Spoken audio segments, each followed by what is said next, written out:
Warning, the following images you are about to see were not drawn by a third grader and may cause mild headaches, heart failure, and/or melting eyeballs. Viewer discretion is advised. When I first got into Dungeoneering, I knew I would be there for a bit, so I decided to join a clan called DG Elites. Before joining this clan, I used to join random teams, and I'm sure you and I both know what it's like to dungeoneer with random people. There's literally no strategy, and no one likes to take leadership, and a lot of people just don't listen at all. And since dungeoneering is something that requires teamwork, random team floors easily took an hour or more.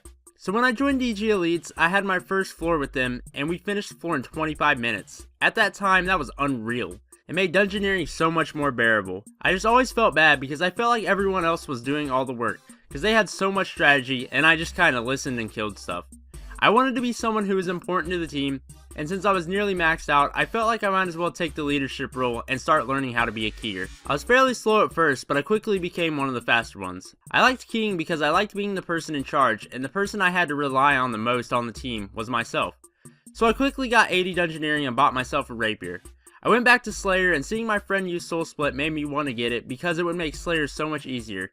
I wouldn't have to bank mid-task and stuff like that. I think I got to the mid-80s when I figured out that the 80 mil or so I had left that I made from Slayer just wasn't going to cut it. I needed 92 for Soul Split, but I figured I might as well just go for 95 for Turmoil. But training Slayer just wasn't making me enough money, so I thought of other ways I could make money. And then I came across Frost Dragons. It was so perfect, and I figured I could just use the bones I got for prayer, and wouldn't even have to bother buying or selling anything. So I headed back to Daemonheim, got my 85 dungeoneering, and then I headed off to Frost Dragons. Every few hundred or so bones I collected, I would start going to my POH, and I would use them on the altar.